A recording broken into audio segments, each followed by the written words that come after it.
Cyber crime cell દ્વારા 21/6/2025ના રોજ ઉત્તરાયણમાં એક ઇનોવેટિવ ટ્રેડિંગ આઈબી ટ્રેડ તરીકે જે ઓળખાય છે, Pragati park Pragati IT park VIP circle પાસે ત્યાં એક સાયબર ક્રાઇમ દ્વારા રેડ કરવામાં આવી હતી. અને આ રેડ દરમિયાન કે આઈબી ટ્રેડ અલ્પેશ વઘાસિયા, વિશાલ દેસાઈ અને જરીન ગોસ્વામી દ્વારા ચલાવવામાં આવ્યું હતું.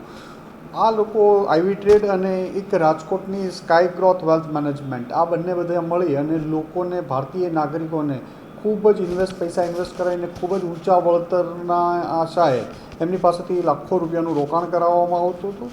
આમના સર્ચ દરમિયાન પોલીસને 4 જેટલા લેપટોપ મળ્યા આવ્યા છે, 5 લેપટોપ, 7 મોબાઈલો મળ્યા છે, ડાયરીઓ, ટેબ્લેટ, રાઉટર, ચેકબુકો અને બંને જગ્યાએ રાજકોટ અને સુરતમાં સર્ચ દરમિયાન 40 લાખથી વધુની રોકડ પણ પોલીસે કબજે કરી છે.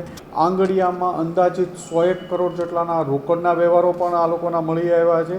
એટલે એક ખૂબ મોટા પ્રમાણમાં ફ્રોડ, લોકો સાથે છેતરપિંડી કરવાનું એક MLM સ્કીમ ચાલતી હોય એ બાબતે સુરત સાયબર ક્રાઇમ સેલ દ્વારા ગુનો દાખલ કરવામાં આવ્યો છે અને આગળની તપાસ હાથ ધરવામાં આવી છે. હાલમાં 3 આરોપીની ધરપકડ કરી છે, એમની પૂછપરછ ચાલી રહી છે અને એમાં વધુ લોકો આગળ અમુક દુબઈ પણ નાસી ગયેલા છે, દુબઈ બેસીને આ નેટવર્ક ચલાવતા હતા, એ બાબતે પણ તપાસ કરવામાં આવી રહી છે.